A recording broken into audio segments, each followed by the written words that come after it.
À 14 ans, elle perd sa mère. Cet épisode malheureux marquera à jamais le cours de son existence. Tristesse et souffrance rythment désormais la vie d'Ingrid, qui peu à peu sombre. Pendant des années, elle lutte pour remonter à la surface. Cette épreuve douloureuse lui aura finalement appris à se battre. Entrepreneur aguerrie, Ingrid Tandieu a su se servir de ses expériences personnelles pour impacter son entourage. Et aujourd'hui, elle compte parmi les femmes africaines qui apportent un nouveau souffle à l'entrepreneuriat en France.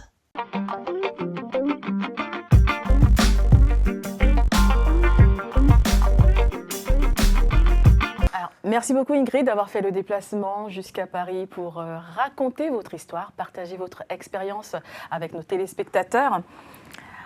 Alors Ingrid, vous êtes issue d'un couple d'entrepreneurs et vous allez malheureusement connaître le divorce de vos parents. Vous avez quel âge à l'époque ? Je pense que j'étais pratiquement dans le ventre de ma mère. Hein, ah oui ? Ça s'est passé, ouais. D'accord. Quand je suis arrivée, j'ai découvert que voilà, chacun vivait déjà de son côté. Ah oui. Et donc pour vous, ça faisait bizarre. C'était comment de vivre sans les deux parents ?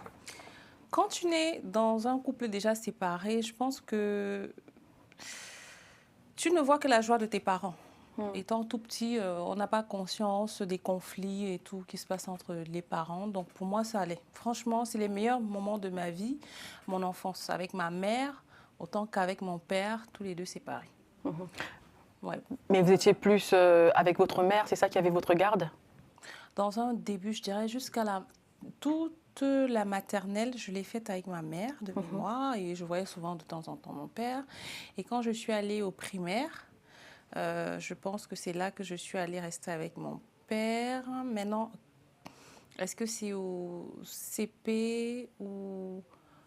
Alors, au pays en Afrique, il y a la CIL dans certaines... C'est quoi ? C'est avant le CP. D'accord. Je ne saurais pas comment avant le CP. ça. D'accord. Donc, je ne sais pas si c'est à ce moment-là ou quand j'étais au CP. Mais ce qui est sûr, c'est qu'après, j'étais avec mon père. Certains enfants vivent très mal le divorce de leurs parents. Donc, du coup, vous, dans votre cas, ça ne vous a pas perturbé ? C'était comment ? Je pense que c'est la pré-divorce, puisque je ne l'ai pas vraiment vécu. Oui. Voilà. Mais néanmoins, je pense que j'ai été énormément aussi affectée du fait de ne pas les avoir. Parce qu'à un moment, on cherche cette image-là d'un repas en famille avec ses deux parents. Ou alors, à un moment, on commence à se questionner pourquoi est-ce que mes parents ne sont pas ensemble comme on voit dans d'autres familles. Et ça commence à réveiller des choses en nous. Donc, c'est dérangeant. Et aussi, moi, mon papa, il avait un meilleur ami qui était en couple, et qui l'est toujours, avec plusieurs enfants. Et comme moi, j'étais la seule et l'aînée, je le vivais bien jusqu'à un certain moment. Où je me disais, bon, tiens, moi aussi, je n'ai pas des frères, des sœurs. Et ça m'a amené à avoir cette facilité à connecter avec les enfants, je pense, depuis toute petite. Mais sinon, oui, ce n'est pas l'idéal à vivre, d'avoir des parents séparés. Ce n'est pas l'idéal. Et à un moment donné de votre vie, si je ne me trompe pas, vous avez été placée en internat, c'est ça ? Oui, ça, c'est quand j'étais avec mon père. Oui. Et puis, ça se passait bien, on sortait, j'étais un peu son garçon manqué, son premier enfant, donc voilà. Et à un moment, je me rappelle plus très bien, mais j'ai été placée en internat. Et c'est là que de grosses questions vraiment ont pris beaucoup de place. La peur de l'abandon, la question existentielle, est-ce que je vais revoir mes parents ? Pourquoi ils m'ont mis là ? Je ne comprends pas. Pourquoi tu es là ? Et...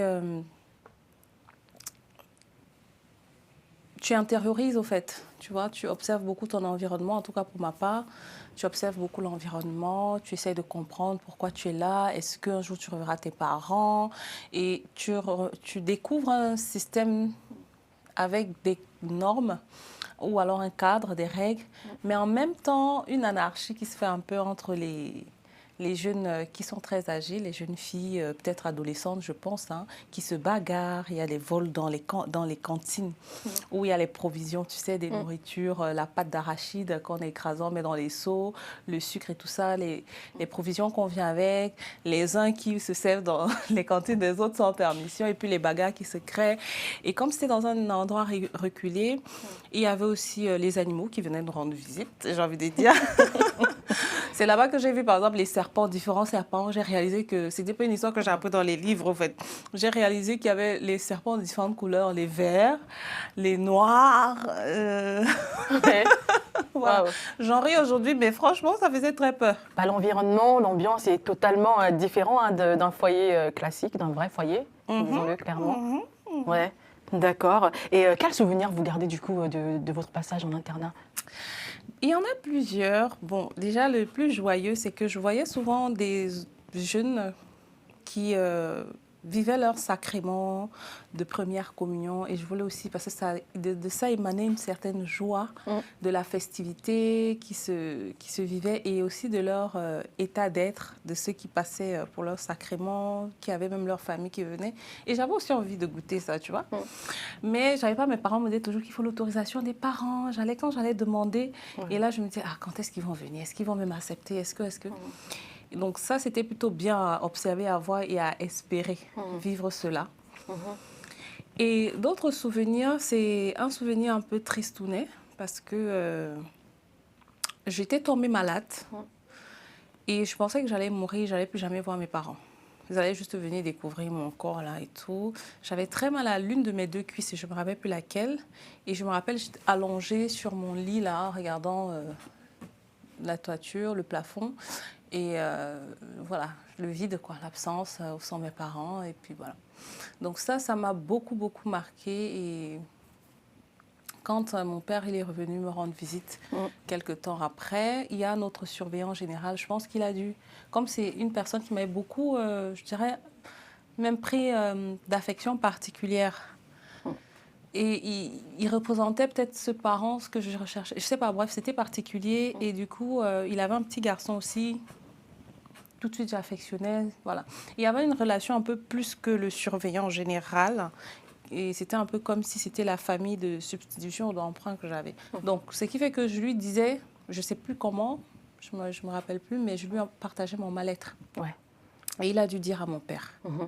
Et à un moment, mon père n'a pas supporté et il est venu me récupérer, je pense. Donc ce passage à l'internat a été marqué aussi voilà, par la tristesse, la solitude, ce sentiment d'abandon. Oui, la tristesse, oui. Une tristesse qui semble ne pas vraiment l'être parce que tu as un vide au fait, tu vois. Le sentiment d'abandon, on passe peut-être un temps soit peu par se dire est-ce qu'on a été finalement rejeté, est-ce que c'est parce que nos parents ne veulent pas de nous ou bien. Mais moi, je pense qu'avec la mémoire des souvenirs que j'ai à mes parents, je me disais non, pour moi, ce n'était pas un abandon. Ils m'ont placé là, il y a une raison, mais je ne sais pas laquelle. Ouais. Si mon père m'a placé là. Donc oui, beaucoup quand même de sentiments d'abandon malgré le raisonnement. Voilà, beaucoup, une expérience émotionnelle particulière. Ouais. Et un autre événement tragique va s'inviter dans votre vie, c'est la disparition de votre maman. Et à l'époque, si ma mémoire est bonne, vous étiez en 4e, c'est ça? C'est ça. En 4e. Alors comment vous le vivez? Je pourrais en parler pendant des jours, parce que c'est un deuil comme un autre, mais quand c'est un parent proche, une partie de soi qui part, c'est totalement différent. Il n'y a pas d'âge, mais je pense quand même que quand on est ado ou pré-ado, c'est une grosse déchirure, parce que déjà, on grandit dans différents cadres où on est appelé tout le temps à s'adapter et tout, se réadapter pour être sociable et pour trouver sa place. Et quand on arrive finalement dans un petit cocon avec sa maman, puisque maintenant j'étais au collège et je vivais avec elle, ou au lycée, ça dépend ici en France. On va dire c'est d'abord C'est au collège. le collège. 4e, on est au collège. Voilà. Après, En Afrique, nous, c'est collège, lycée, c'est le même parcours, donc ça dépend. Alors, c'est très difficile, c'est très douloureux, c'est une expérience particulière qu'on vit. Il n'y a pas d'âge pour perdre son parent, mais je pense que quand on est démuni de tout repère, de l'éducation, du cadre, de la protection, ne fût-ce que les besoins de base, en fait, c'est catastrophique. Moi, je trouve c'est pourquoi aujourd'hui, la cause des orphelins, moi, ça me tient beaucoup à cœur.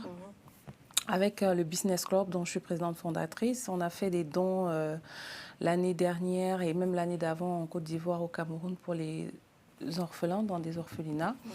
Et là, avec notre événement, le Talent Conférence Show, on offre des places totalement gratuites et on demande à certains une contribution. En fait, on demande à ceux qui sont sensibles à la cause de contribuer pour une récolte de dons pour les soins et l'alimentation, parce que je n'étais plus un enfant. Tout de suite, je n'étais plus un enfant. Pourquoi? Un enfant, c'est jouer, manger, s'amuser, se récréer, étudier, apprendre. Mais moi, qu'est-ce que je vais manger? J'ai peur de mourir de faim. J'ai même peur, si je tombe malade, qui va prendre soin de moi. C'était ces questions vraiment existentielles. Et quand tu vis ça, ça te change d'une façon. Je ne sais pas qui j'aurais été si je n'avais pas vécu ça. Et je ne saurais jamais, et tant mieux finalement, même je pense aujourd'hui. Mais c'est assez particulier. Qu'est-ce que vous avez découvert sur vous alors, à travers cette épreuve douloureuse? J'ai découvert sur moi... qu'est-ce que j'ai découvert sur moi? Je ne me suis jamais posé la question que qu'est-ce que j'ai découvert sur moi pendant cette période. Mais je pense que pendant cette période, je me suis plutôt beaucoup transformée. De l'intérieur, j'ai vécu des expériences particulières, comme par exemple, tu sais, vouloir rejeter la vie au point de vouloir se donner la mort, parce que j'ai essayé 2 fois, ça n'a pas marché, en prenant des médicaments pour... Bon, j'ai plutôt bien dormi, ça m'a soulagée, je me suis un peu déconnectée de tout ça, mais j'ai beaucoup connecté spirituellement et religieusement aussi, parce que c'est pas la même chose.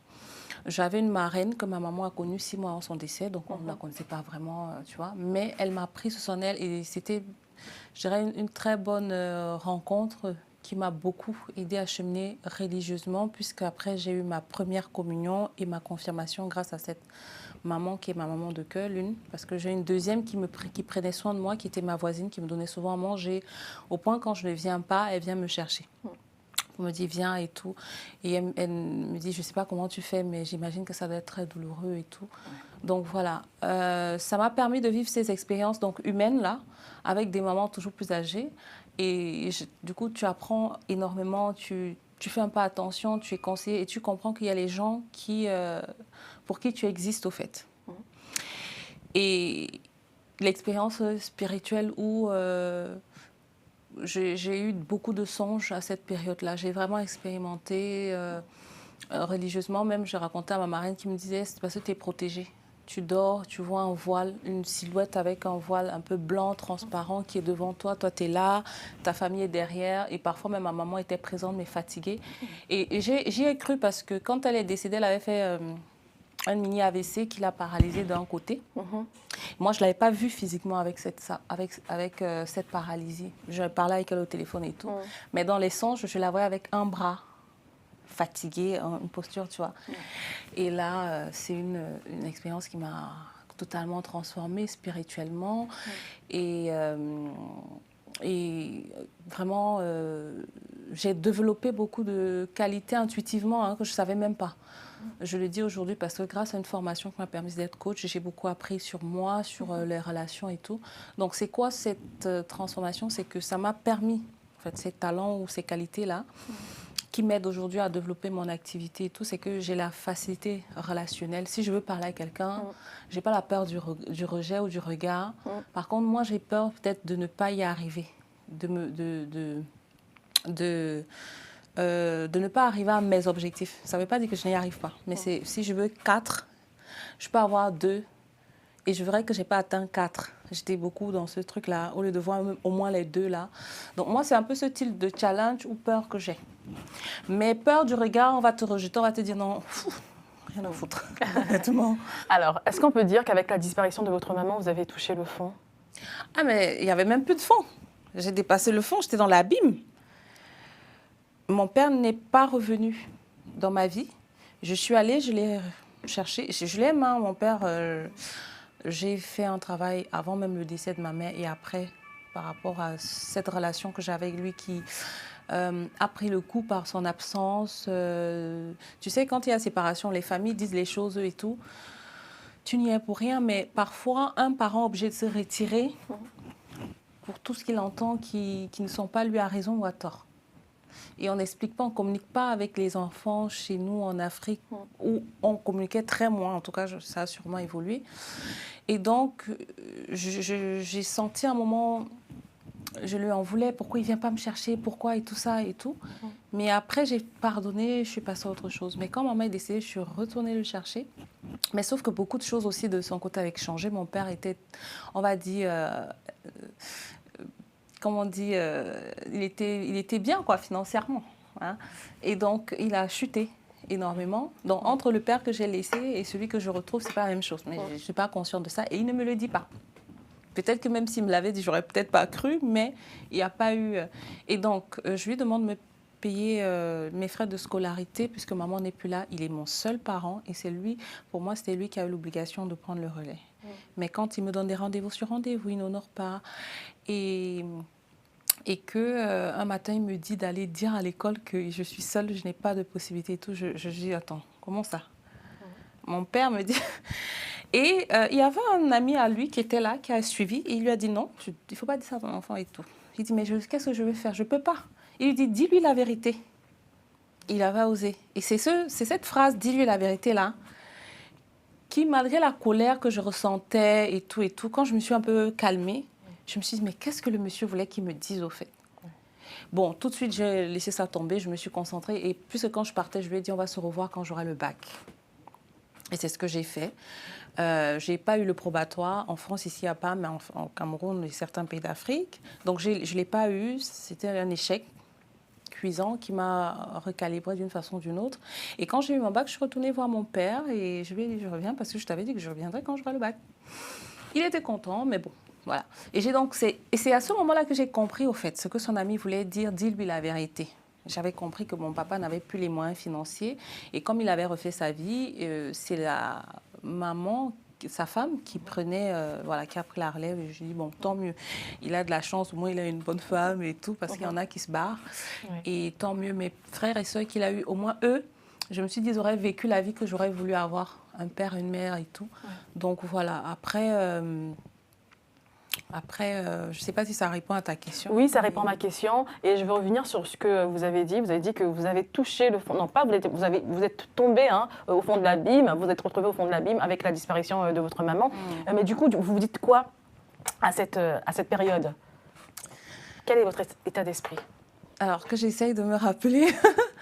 Je pense qu'au début, c'est le néant total. Hein. Oui. C'est le néant. On comprend qu'on a perdu... Alors moi, personnellement, j'ai compris que j'avais beaucoup perdu. Pourquoi? Parce que je rêvais, du fait de la séparation de mes parents, déjà je rêvais qu'un jour, je peux au moins les voir causer, pas être à nouveau en relation, mais causer, leur voir partager un repas, un sourire, juste peut-être pour moi, pour me permettre d'avoir cette image dans ma construction et tout. J'avais compris que ça, c'était fini. C'était plus la peine. Et je croyais aux étoiles filantes. Puisque quand je voyais les étoiles filantes, je faisais ce vœu-là avec d'autres. Et j'ai compris que ça ne fonctionnait pas. Et ma mère, je projetais une vie de jeune fille où le jour que j'aurai la grâce de me marier, ma mère sera à mes côtés. Peut-être mon père, peut-être c'est ce jour-là que je les verrai. Ou, voilà, j'imaginais... alors, quand on grandit, on a une attitude et un comportement, on te dit souvent tu es têtu. Voilà, elle me disait ça, que si demain tes enfants font les mêmes bêtises, tu essayes de les taper ou de les chicoter, tu auras affaire à moi. Tu vois, ces phrases à ton tu dis tu vivras pas ça, au fait, finalement. Elle voulait que j'aie le bac, que je sois docteur et m'envoyer en France pour vivre et continuer mes études.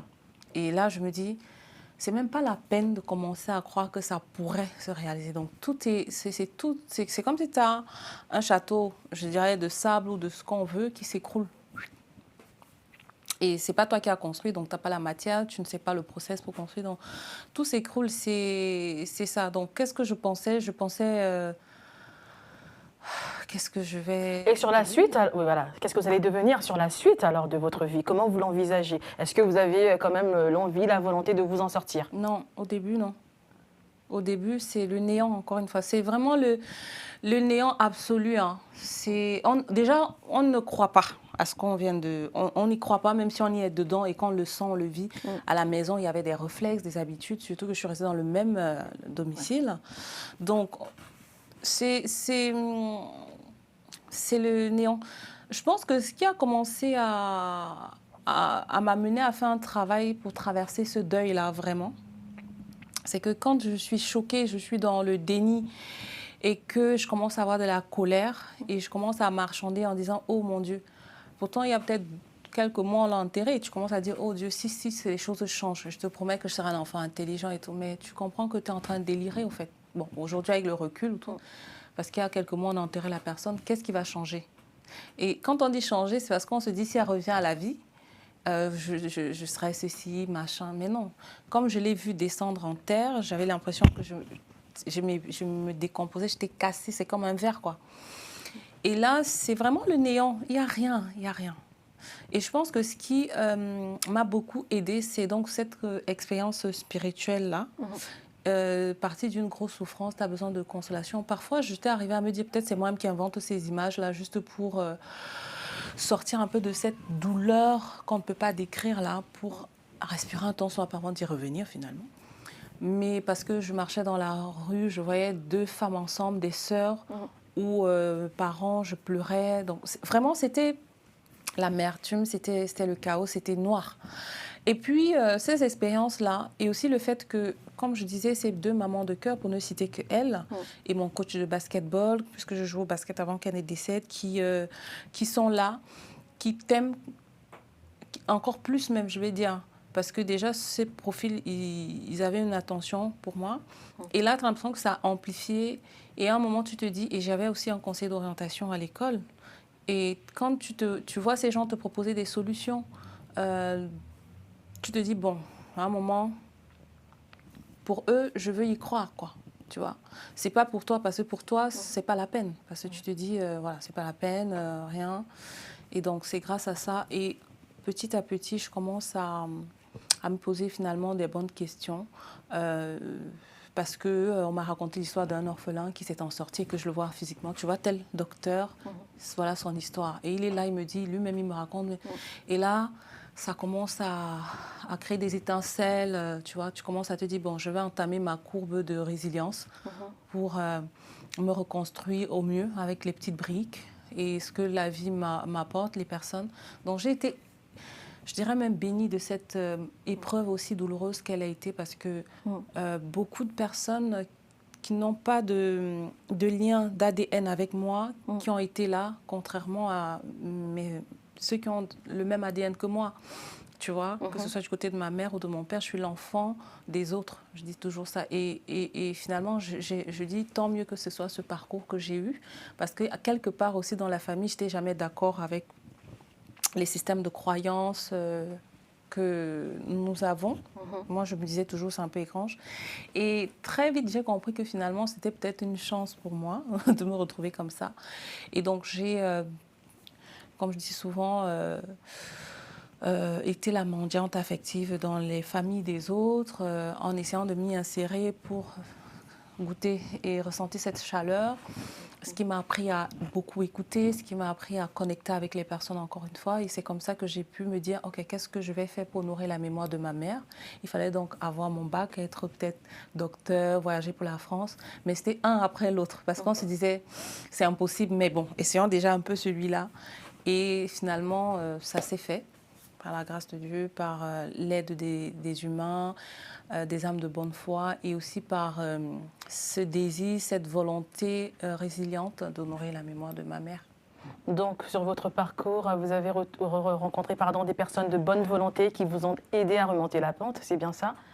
Voilà. Et aujourd'hui, à votre tour, vous aidez les autres qui seront en souffrance à remonter, tout simplement, à travers le coaching notamment. Oui, mais dans un domaine particulier. Parlez-nous-en. Alors, j'aide les entrepreneurs, les dirigeants qui ont des objectifs. Comme moi, j'avais bac, voyage, études, tout ça, tu vois. C'est très objectif, mais c'est pas évident. Parce qu'il y a les doutes, les peurs par rapport à nos expériences personnelles, du passé, en famille, dans les couples, les relations avec les autres, les amis, etc., qui viennent activer des doutes et plein d'autres choses.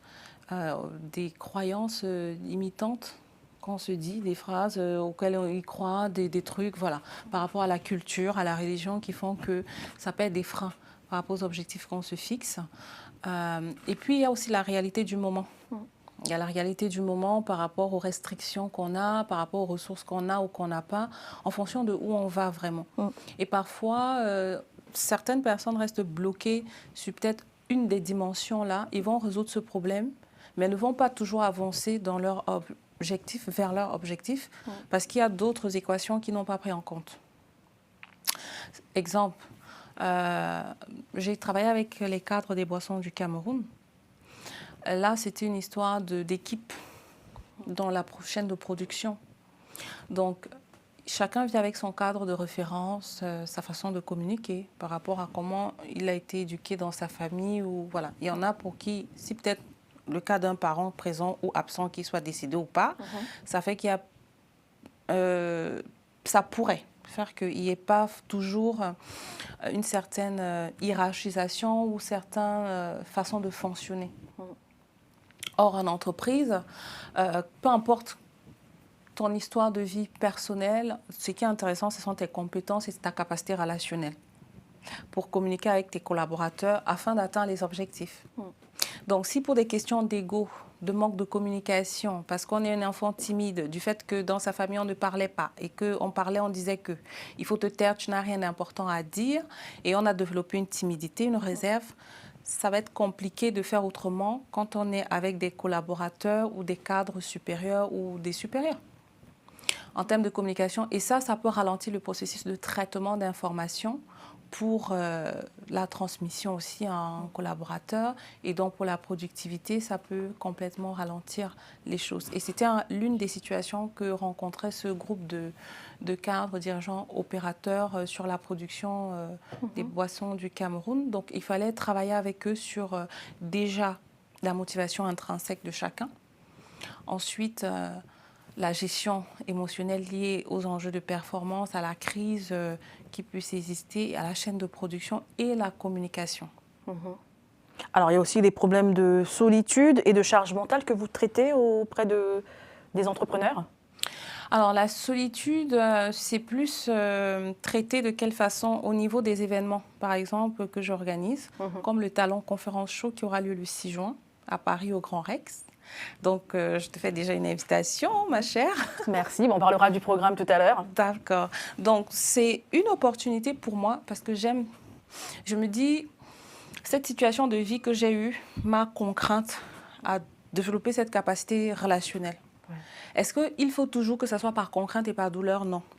Donc moi, je pense à travers des initiatives comme des événements bien pensés, ça permet qu'on vient se retrouver entre confrères, entre entrepreneurs pour découvrir des opportunités d'affaires, des potentiels clients partenaires d'affaires et voilà, évoluer ensemble ou des clients.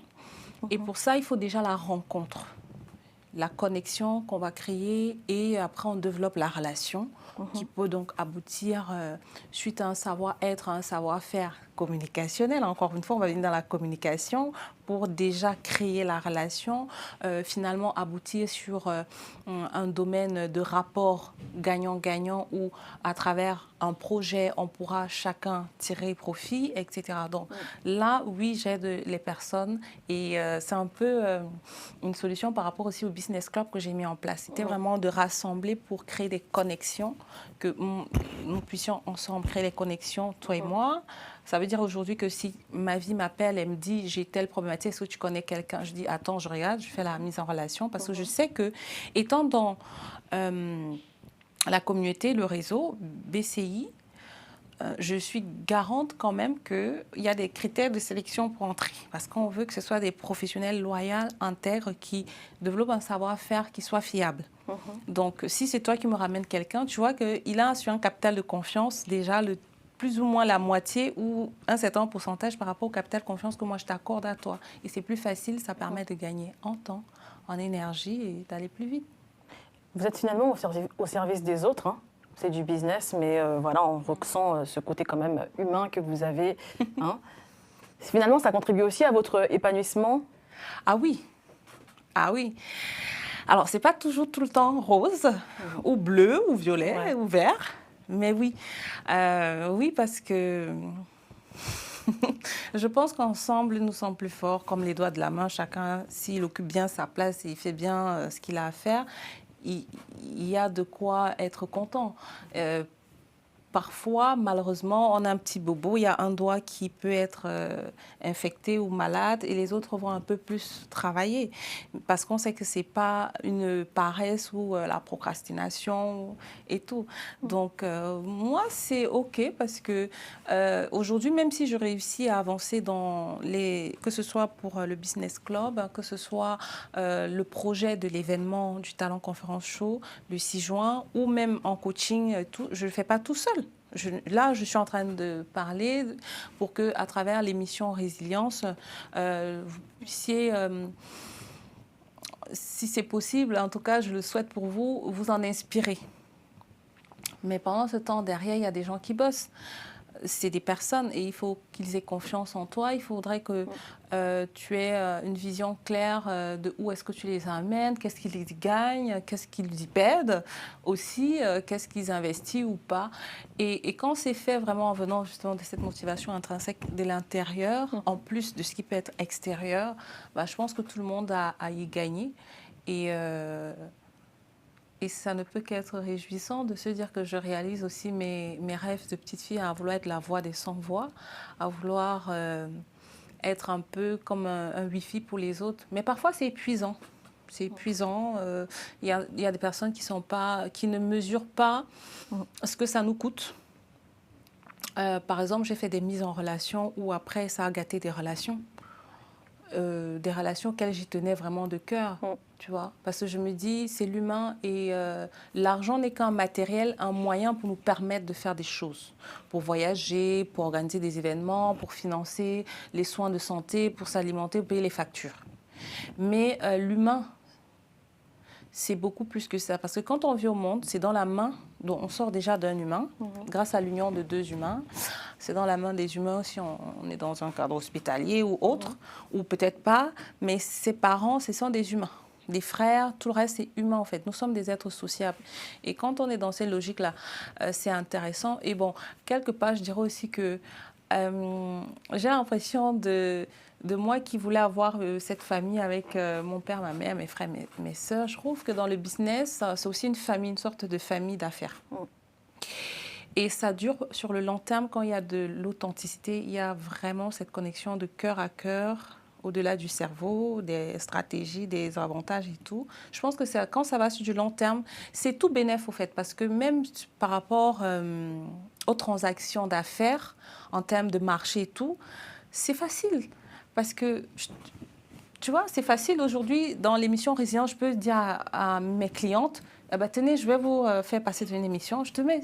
Ça te fait gagner en temps d'avoir, tu vois ce que je veux dire, et vice-versa. Donc, moi, aujourd'hui, par exemple, dans la formation prise de parole en public, j'ai une cliente de la dernière promotion qui date de fin d'année dernière qui m'a envoyé peut-être 4 clients.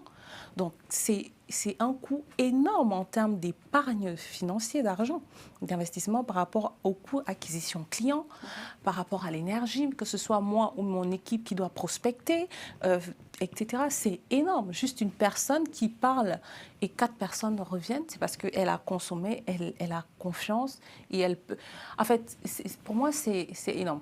Avec l'effet cumulé, sur peu de temps, tu peux commencer à te dire l'écosystème que j'ai mis en place, je pense que ça, c'est bien. Après, c'est pas acquis, il faut aussi entretenir, il faut retourner l'ascenseur aux autres. Voilà.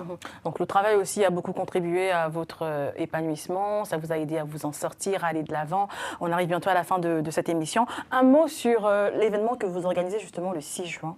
Le talent, c'est quoi le talent? Talent Conférence Show. Talent Conférence Show. Alors qu'est-ce que c'est et quel est son programme? Alors, le Talent Conférence Show, c'est un événement business avec le show. Donc, apprendre, partager, se transformer en s'amusant avec le côté ludique. Voilà, donc ce jour-là, on aura des conférences animées par des talents pour déjà impacter à travers ce qu'ils auront apporté.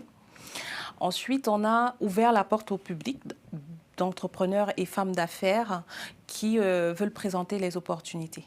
Ça peut être leurs services, leurs produits qu'ils veulent présenter au public qui sera là au Grand Rex le 6 juin. et c'est plutôt pas mal. Un peu comme les ventes aux enchères, tu vois. Mais bon, il n'y a pas d'enchères.